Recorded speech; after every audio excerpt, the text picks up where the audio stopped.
Bonjour à tous et bienvenue donc à cette table ronde. Mathilde a dit inclusion, elle a été requestionnée dans son nom, mais c'est donc l'engagement citoyen dans la gestion de l'eau en ville qui a été retenu. Comme nom que nous avons travaillé avec à la fois l'association Espace, Myriam Meknassi qui est ici, à nos côtés avec nous, et les participants à cette table ronde dont je m'inclus parce que pendant plusieurs semaines, à l'initiative d'Espace, on a dialogué autour de ce sujet, donc qui est l'engagement citoyen dans la gestion de l'eau en ville, pour esquisser le récit d'une forme concrète de ce que ça peut être que cet engagement. Donc on va le voir à travers des exemples, et ça va être un peu le fil rouge que de l'aborder de différentes manières pendant les 45 minutes qui nous sont offertes. Je tiens à remercier l'association Espace pour l'entièreté du colloque et pour l'invitation.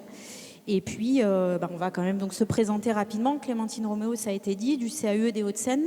Je voulais quand même revenir sur l'engagement citoyen de façon un peu générale, qui, de façon transversale, est une question qui nous occupe beaucoup dans les CAUE, à la fois parce que on questionne les formes de la démocratie locale et participative sous différents aspects avec les élus à leur côté, donc que ce soit dans des formes d'information jusqu'à la participation, mais aussi la co-construction, ce qu'on peut faire beaucoup avec l'ensemble de publics, que ce soit des écoles, des habitants évidemment, des riverains d'aménagement comme on va les voir ici.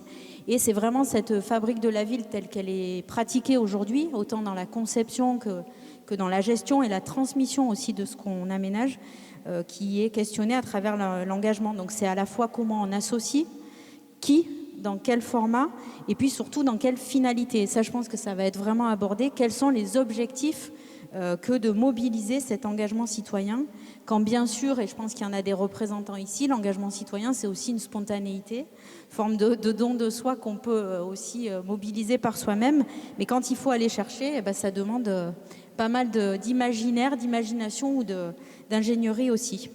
Alors voilà, on a réuni avec Myriam 3 expertises, 3 voix, 3 récits.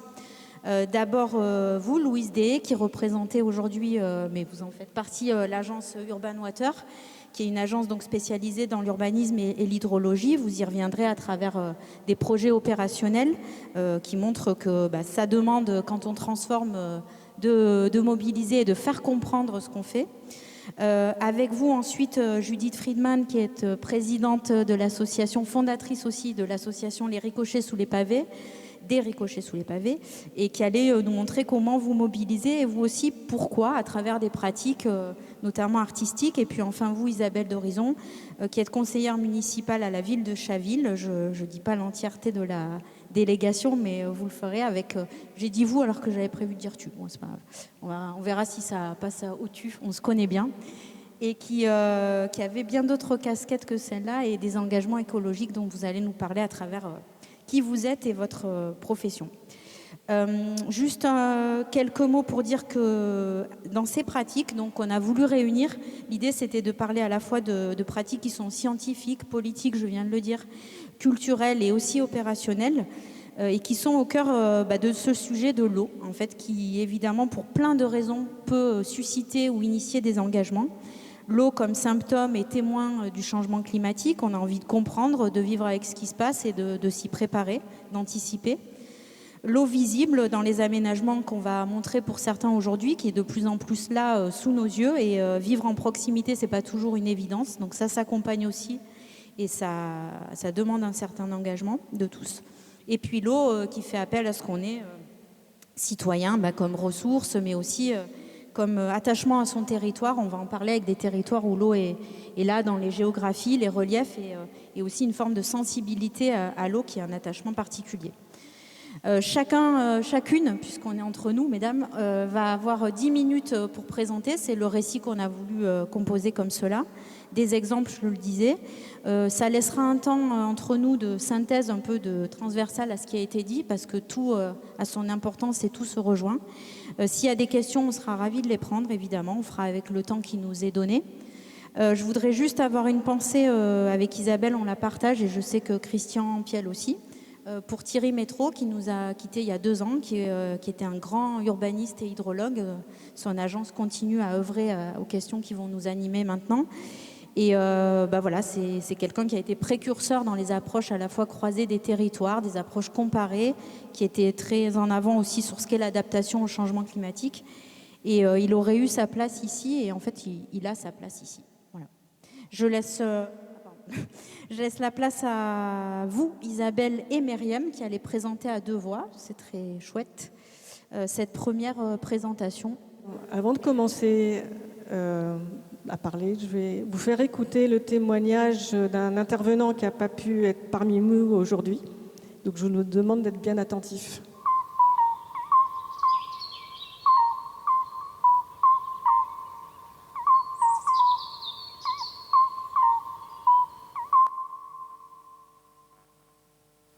Donc, bonjour, je suis Isabelle d'Horizon, je suis conseillère municipale à Chaville donc depuis 2020 et je suis plasticienne. Et donc je vais vous raconter comment les habitants de Chaville, donc dans les Hauts-de-Seine, ont imaginé et ont redécouvert la vallée du Rue de Marivel au travers de l'organisation d'une randonnée. Donc au départ, moi en tant que plasticienne, je souhaitais faire réagir les habitants de la ville de Chaville sur la non-présence du Rue de Marivel. Donc cette vallée de Chaville, elle s'étend donc de Versailles à la Seine, au niveau du pont de Sèvres. Et donc mon idée toute simple de plasticienne, c'est de faire une jolie carte sensible de manière collective. Et en fait, le projet m'a très vite échappé. Et c'est devenu en fait une œuvre d'art totale que je vais vous partager. Et donc ça a été pour mon plus grand plaisir. Et donc c'est une expérience qui a commencé en 2010 quand j'étais donc membre du Conseil communal de développement durable à Chaville. Et j'ai mis en place un atelier. J'ai mis en place un atelier d'intelligence collective dans le cadre de la Semaine Bleue, donc une semaine dédiée aux aînés. Et ça s'intitulait « Sur les traces de l'eau à Chaville ». Et ce n'était pas encore sur les traces du Rue de Marivel, mais c'était quelque chose qu'on allait découvrir au travers de ce premier atelier. C'est que les gens qui sont venus, donc des personnes de 60 à 75 ans, sont venus et se sont pris au jeu de la chasse au trésor. Donc en partant par exemple d'une carte comme celle-ci, qui est une carte d'état-major qui date de 1925, et sur lequel un ingénieur hydrologue de l'époque avait tracé le Rue de Marivel, qui a été enfoui et qui est toujours invisible, enfin, qui est depuis invisible. Et donc on a retracé son cheminement donc, entre Versailles et le pont de Sèvres. Et donc on s'est appuyé sur des documents, sur des souvenirs, sur tout ce qui pouvait nous évoquer l'eau à Chaville. Par exemple, le nom d'une rue où il n'y a pas d'eau, mais qui s'appelle rue de la Source. Mais par contre, on l'entend. Voilà. J'ai le souvenir des fontaines d'antan qui ont été complètement, comme celle-ci là à Chaville, elle a été fermée. Voilà. Et puis aussi sur les entreprises, la vie économique de la vallée au travers du Rue de Marivel. Donc, on a continué à se voir après ce premier atelier. On a continué à se voir. On a élargi le groupe. On a contacté d'autres villes et on a réalisé que pour faire notre randonnée, on avait besoin d'une carte. Et on a tracé notre carte sur un dépliant où on voyait le Rue pour la première fois depuis son enfouissement.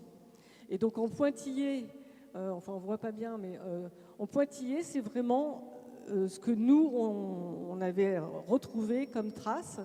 Et sinon, en ligne continue, c'est la présence de l'eau actuelle qu'on voit toujours.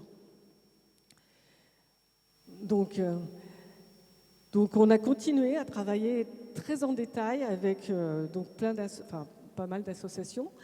Et donc on a affiné notre connaissance du territoire toujours un atelier. Et là, j'ai mis ce document parce que c'est plutôt dans l'esprit de la chasse au trésor, c'est-à-dire qu'on a pointé les endroits où il y avait de l'eau avec des gommettes toutes simples de couleurs. Et en fait, tous ces éléments ont été repris sur une carte, la première carte sur le bassin versant, donc des traces de l'eau en ville. Et grâce à Espace en particulier, on a pu donc faire cette première carte qui a été suivie par d'autres cartes après. Mais ce dont je voulais parler aussi, c'est que ces cartes, elles se sont faites en parallèle avec des randonnées, enfin, la randonnée du Rue-de-Marivelle, qui est un moment privilégié de convivialité, d'échange, d'observation, de partage, bien sûr, d'expériences sensorielles. Et notamment, je voulais parler de l'expérience corporelle de la marche, qu'on appelle une perception kinesthésique, qui est un peu un mot savant, pour expliquer que c'est qu'on ressent avec le corps, on comprend les choses, et là, en l'occurrence, le territoire en marchant, vraiment dans le mouvement. Et donc, bien évidemment, c'est des moments vraiment de grande convivialité. Sincèrement, le cerveau lâche prise, c'est une sorte de bain de nature où il y a beaucoup de créativité, où les gens parlent beaucoup. Voilà. Donc, cette randonnée, elle a déjà eu 7 éditions. Et à chaque fois, comme je vous disais, elle s'enrichit avec les différents participants. Mais elle s'est enrichie aussi au niveau du nombre de départs. Au départ, il n'y avait qu'un seul départ à Versailles. Maintenant, il y en a 5 qui repartent de différents endroits du bassin versant. Et on se rejoint au centre du bassin versant, donc à Chaville. Et après, on termine tous ensemble jusqu'à Sèvres. Et donc, et aussi, ce qui s'est élargi, c'est le nombre de partenaires, toujours plus nombreux. Donc, aux villes du départ et les organismes officiels se sont ajoutés d'autres associations et d'autres partenaires. Et donc, ce travail sur les traces de l'eau en ville, donc on a commencé à Chaville, ça s'est continué d'abord sur Versailles, avec la même approche participative. Et ensuite sur Sèvres, et ensuite la dernière, je te passe la parole Myriam, pour nous dire ce qui se passe donc, depuis 2023 pour Marne-la-Coquette. Bonjour à tous. Donc pour la dernière carte des sources qui est sortie, donc on a la carte. Merci. Donc on a la carte de Marne-la-Coquette et Ville d'Avray.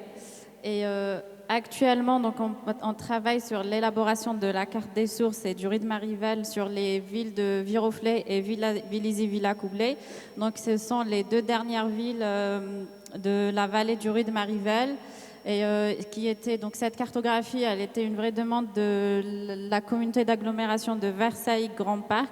Donc, ce qui montre que l'impulsion citoyenne a été prise en main par les collectivités.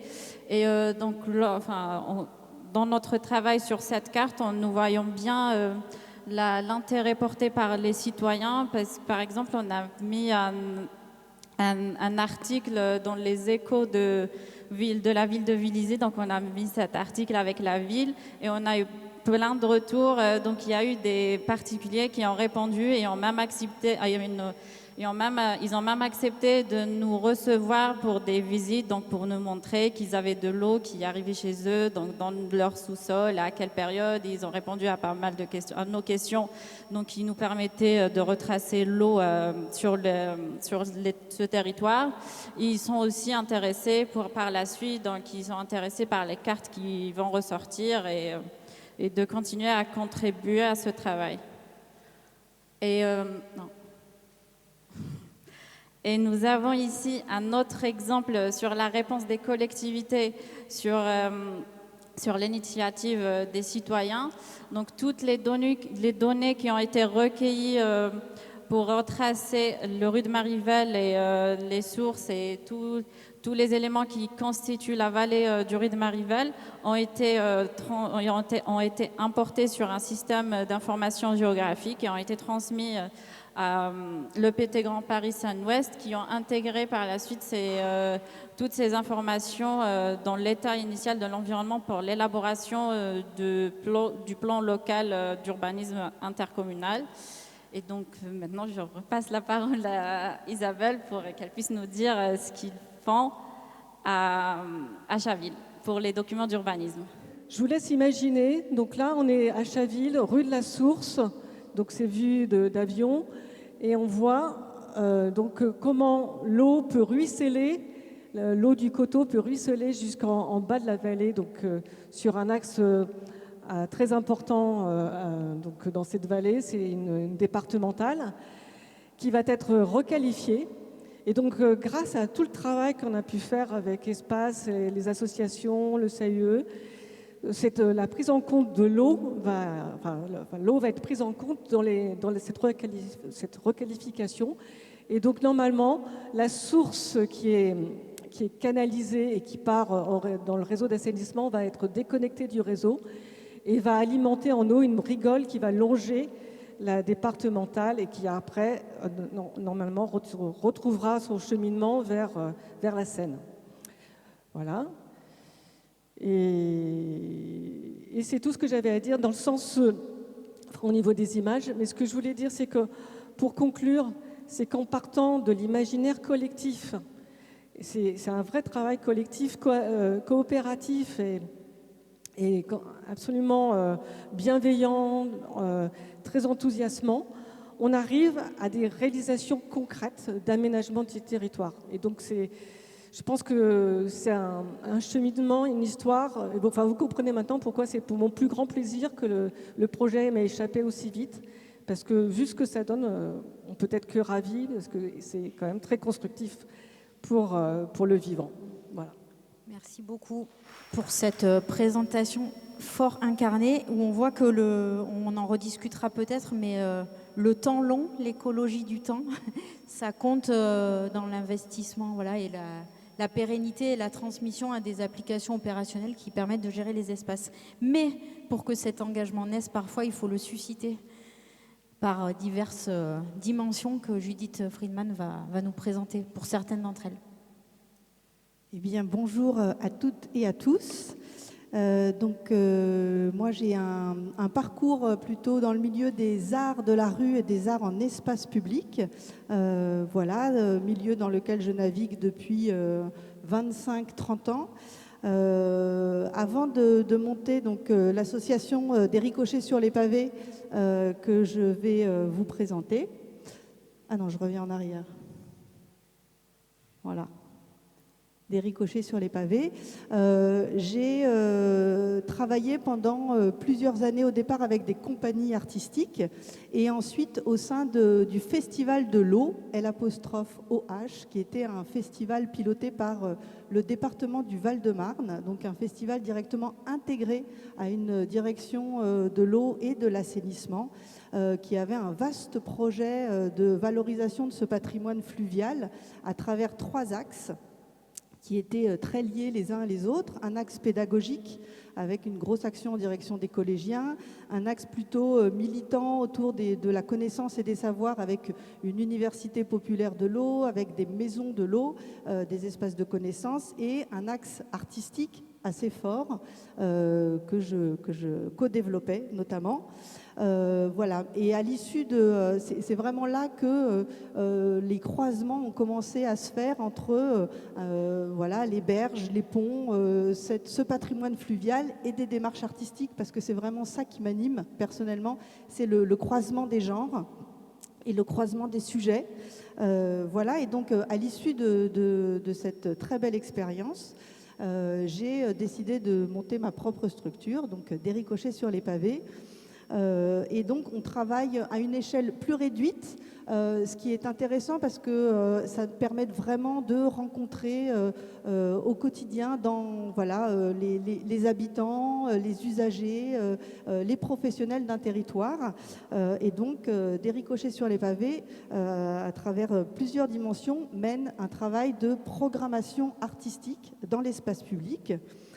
Et donc, notre démarche est vraiment une démarche de création contextuelle. Et c'est un terme qui est important, contextuel, des démarches qui sont situées, qui sont vraiment uniques pour un territoire, pour un site, pour un lieu où il y a un enjeu qu'on a envie d'interroger. Voilà, et on s'inscrit également dans un mouvement qui se nomme celui de l'urbanisme culturel, milieu qui est foisonnant de métiers différents et qui cherche à faire des passerelles fructueuses entre des questions artistiques et des questions d'aménagement des territoires.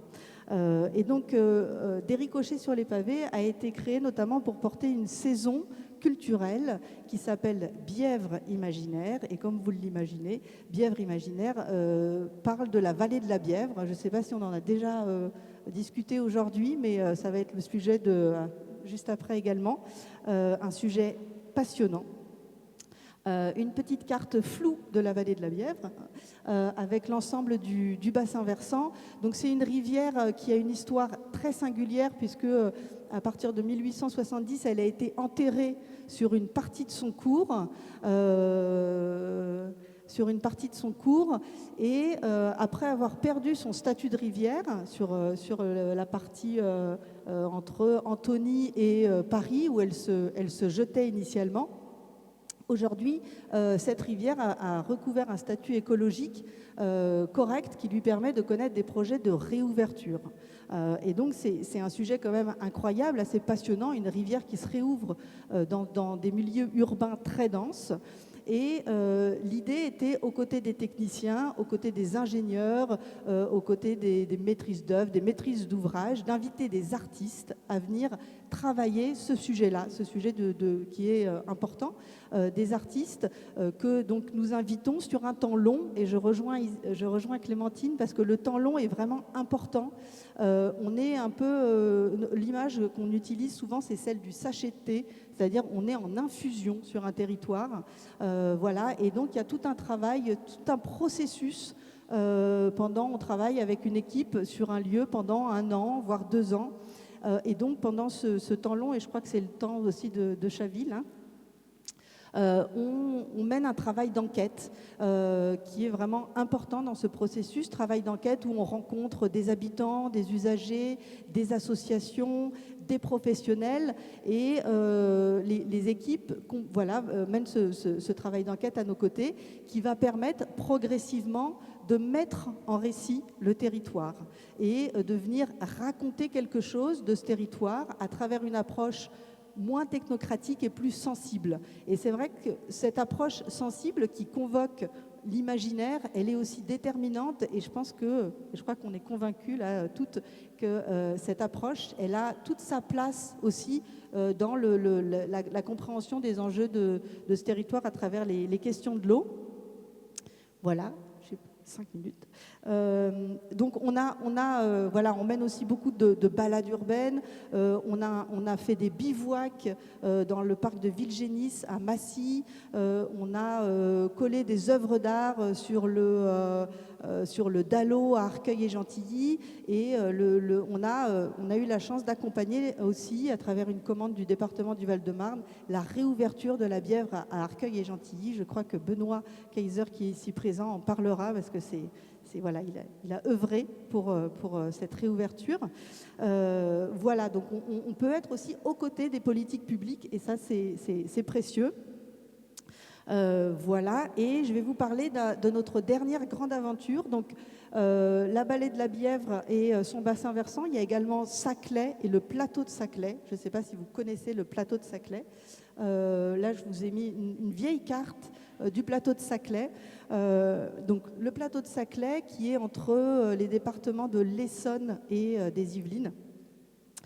dispose d'un réseau incroyable qui est le réseau des étangs et des rigoles du plateau de Saclay, réseau qui a été créé par François Gobert, ingénieur de Louis XIV, donc il y a, vous voyez, quelques années déjà, et donc réseau qui servait à alimenter les fontaines du jardin de Versailles en eau à travers donc ce réseau souterrain qui ensuite rejoignait des aqueducs souterrains ou visibles pour alimenter les fontaines. Aujourd'hui, c'est plus le cas. Mais néanmoins, sur le réseau voilà, de drains continue d'être présent et alimente des rigoles qui elles-mêmes se jettent dans 2 étangs. Et sur le plateau de Saclay, il y a aujourd'hui des enjeux que vous connaissez peut-être. Il y a ce réseau, il y a des agriculteurs nombreux en conventionnel, en bio, il y a la ligne 18 du futur métro, un campus universitaire colossal qui est en train de se développer et donc un lieu où se tissent voilà, un peu des enjeux incroyables. Et donc pour mettre en valeur, raconter l'histoire de ce réseau et ce qui se tisse aujourd'hui, nous avons invité une équipe artistique à raconter ce réseau. Et donc pendant 1 an, ils ont rencontré les villes de Saclay, de Vauhallan, des professionnels. Et ça a donné lieu à une grande création qui a eu lieu là en octobre dernier, que vous avez donc raté, mais il y en aura d'autres. Voilà. Et donc la particularité de cette balade, parce que c'est un peu l'objet aussi de ma présence ici, c'est que pour la première fois, aux côtés de l'équipe artistique, d'habitude dans les promenades, dans les spectacles, qui sont un peu le point d'orgue de ce travail de territoire, il y a des artistes, des danseurs, des musiciens, des plasticiens, des costumiers. Mais là, aux côtés de l'équipe, il y avait des intervenants, des personnes, des citoyens, et donc qui ont complètement joué le jeu de la création artistique avec qui nous avons écrit ce parcours. Et donc il y avait, là vous voyez, Renée Delattre, qui est aujourd'hui retraitée, qui est présidente de l'association de défense des étangs et des rigoles du plateau de Saclay. Il y avait Hervé Cardinal, qui est le directeur technique du SIAVB, le syndicat d'assainissement de la vallée de la Bièvre, qui avait mis une cape de super-héros pour nous raconter son travail. Il y avait Pierre Freudenreich, qui travaille à la DGAEP, la Direction Générale de l'Armement et ses propulseurs, parce que au bord des étangs, il y a la DGA qui construit les moteurs des avions de chasse, des avions de Boeing, et qui a besoin de l'eau. Donc l'idée, c'était vraiment de présenter tous les points de vue de l'eau à travers à la fois un axe artistique, sensible, qui convoque l'imaginaire, et en même temps des paroles de professionnels, à travers un parcours un peu unique.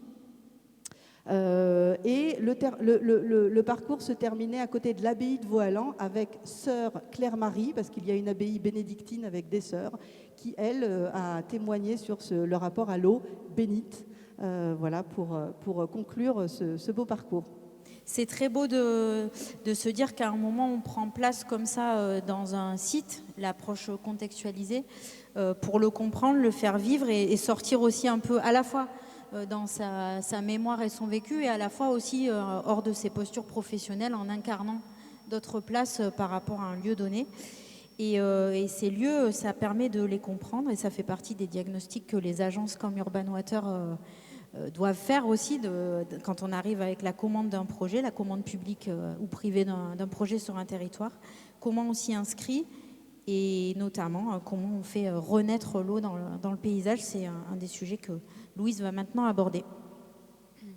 Donc, tout m'entend, oui, bonjour à toutes et à tous. Merci. Alors, on va rentrer dans une présentation un petit peu plus opérationnelle, on va dire, qui va permettre d'illustrer tout ce qui vient d'être joliment dit. Donc, juste pour recontextualiser, nous, on est une agence d'hydrologie urbaine, mais aussi de paysage. C'est-à-dire qu'on a vraiment cette ambition d'allier la présence de l'eau aussi à la question du paysage. Je parle plus fort, c'est bon comme ça. On est une équipe pluridisciplinaire, c'est-à-dire que voilà, moi je suis architecte, ingénieur, il y a des paysagistes, des urbanistes, etc. Donc on essaie vraiment d'avoir cette approche globale sur les territoires, sur la présence de l'eau, etc. Depuis quelques années, il y a un gros sujet qui est de plus en plus présent à l'agence, c'est cette fameuse découverture des cours d'eau. Donc moi aujourd'hui, dans la continuité, je vais vous parler de la fameuse découverture de la Bièvre. Donc là, on voit une carte tout aussi floue, je dirais, que tout à l'heure, mais on voit bien le bassin versant de la Bièvre avec les 2 sites sur lesquels nous, on a eu l'opportunité, et on est toujours sur ces projets, de travailler, à savoir à Gentilly et à Cachan. Alors, je vais vous présenter les projets assez rapidement. Ce qui va être vraiment intéressant, c'est surtout de parler de la manière dont le projet a été reçu par les habitants, par les habitantes, et comment nous, en tant que bureau d'études, en tant que maîtrise d'œuvre, on peut aussi alimenter le projet par ces retours. Donc là, on est sur le secteur de Cachan. L'idée, c'est d'avoir un projet qui va vraiment venir apporter une nouvelle richesse à un espace déjà existant. À Cachan, on se situe dans une zone où on a déjà un parc qui existe. Et qui dit parc qui existe, dit usage qui existe, dit forcément un patrimoine arboré qui existe, une biodiversité, etc. Donc on s'inscrit vraiment dans un contexte qui existe d'un point de vue paysager, mais aussi d'un point de vue des usages et aussi de la perception qu'ont les habitants de cet espace. Donc on peut voir à droite, on a quelques images du parc à l'heure actuelle, et à gauche le plan projeté de ce qui est proposé pour la découverture de la Bièvre. Donc comme je le disais, l'idée c'est d'apporter une plus-value paysagère à ce parc par la découverture de ce cours d'eau, et cette plus-value liée à l'eau, elle va passer par différents prismes qui vont être d'une part le rafraîchissement. D'une autre part, ça va venir apporter une faune et une flore complémentaires qui va venir générer des nouveaux usages, peut-être aussi sur le parc, des nouvelles promenades, etc. Des nouvelles interactions avec les éléments qui existent déjà sur ce parc. Je vous passe le deuxième. Hop. Voilà. Sur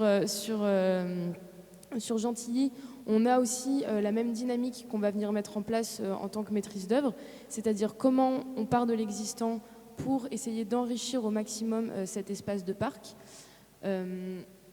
Et alors, je ne vais pas forcément rentrer dans le détail du projet, mais ce qui s'est passé, c'est que nous, en tant que maîtrise d'œuvre, on a présenté ce projet, donc qui est encore en phase étude, et ce qui est intéressant de voir, c'est la manière dont il a été reçu, et notamment de la part des habitants. Parce que tout de suite, à partir du moment où on vient parler d'intégration de l'eau en espace urbain, on a forcément un imaginaire qui se crée et qui n'est pas forcément toujours l'imaginaire que nous on attend, c'est-à-dire un imaginaire où on pense que voilà, l'intégration de l'eau, ça va être uniquement une plus-value. Pour les habitants, par exemple, l'intégration de l'eau, ça va être synonyme de risque, ça va être synonyme de manque d'hygiène, ça va être synonyme de présence de moustiques, etc.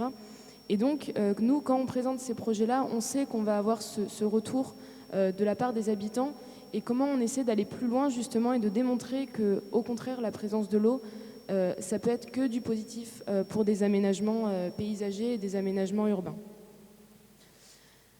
Alors, on a eu une occasion de pouvoir justement en discuter. C'était, alors je vais passer directement.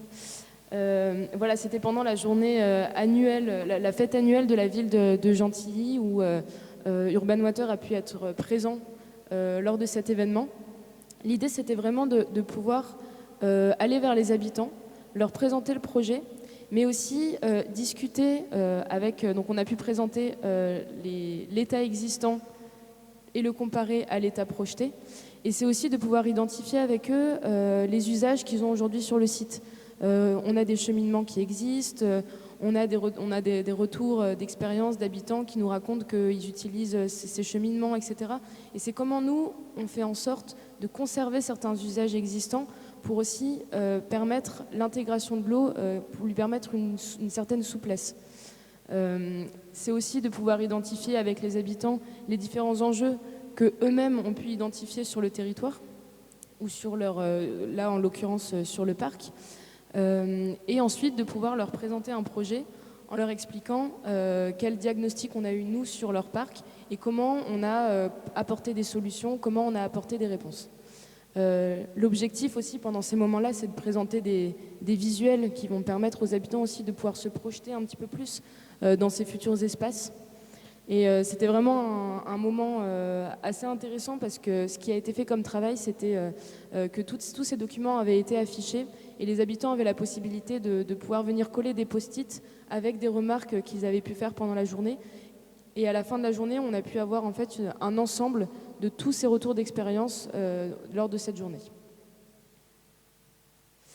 Voilà, ça c'est les différents plans qu'on avait projetés. La conclusion de ce... Donc une fois que tous les documents ont été récupérés, les retours d'expérience ont été synthétisés, enfin les avis on va dire des habitants, on s'est rendu compte que globalement, il y avait alors un tiers des habitants qui étaient plutôt dans une approche conceptuelle du projet, dans le sens où ils ont très bien compris les enjeux liés à l'apport d'eau pour la fraîcheur, au fait que ça va venir générer des îlots de fraîcheur, ça va lutter contre les îlots de chaleur, etc. À l'importance aussi de retrouver ce patrimoine qu'est la Bièvre.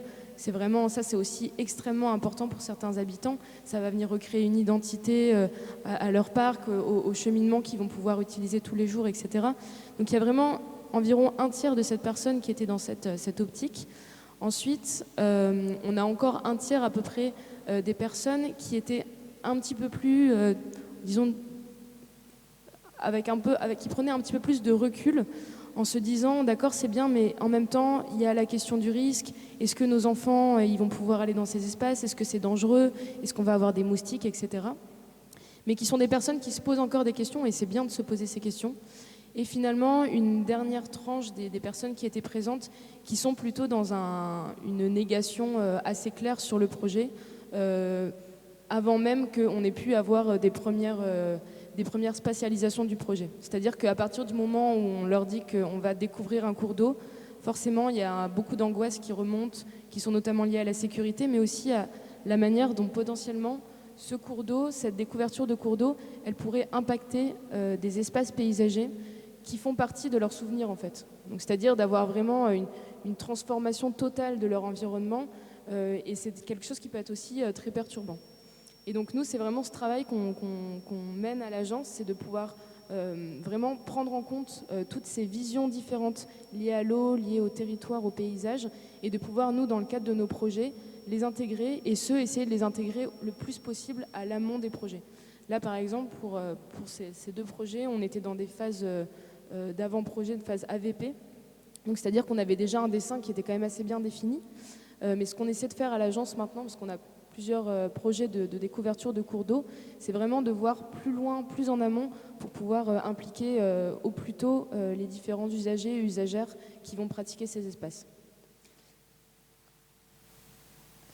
Avant de conclure, justement sur cette étude, il y a quelque chose qui était assez intéressant et qui rejoint tout l'aspect un peu plus artistique en lien avec la présence de l'eau, etc. C'est que quand on a eu ces retours des habitants, la question qui s'est posée, c'est comment dès maintenant, même si les travaux ne sont pas réalisés, alors qu'on est encore en phase d'étude, comment on peut faire apparaître la future présence de ce cours d'eau. Et on s'est posé la question de quel type d'installation on pourrait mettre en place sur les différents parcs pour venir signifier déjà des premières amorces de ce futur cours d'eau qui passera dans le parc. C'est aussi une manière d'intégrer les habitants à ces processus et aussi de créer une première spatialisation de ce cours d'eau. Je ne sais pas s'il me reste... Il me reste du temps, super. Je voulais ouvrir sur un autre sujet de découverture de cours d'eau sur lesquels on travaille. On est encore dans des phases de faisabilité. On travaille sur le rue d'Anguin. Alors je ne sais pas si c'est quelque chose qui vous parle, à Épinay-sur-Seine. C'est un rue qui passait donc, du lac d'Anguin pour venir se jeter dans la Seine et qui historiquement traversait toute la ville d'Épinay-sur-Seine. Ce rue il a été de la même manière canalisé dans les années 70. En revanche, la différence, c'est qu'il a été tellement canalisé que même son fil d'eau a été déporté en fait de son ancienne emprise. Aujourd'hui, on voit très bien sur le territoire qu'on a une forme de talweg qui existe, donc comme une vallée où était présent anciennement le Rhu. Et on voit aussi la présence d'une trame verte qui est encore présente à travers notamment les différents parcs de la ville.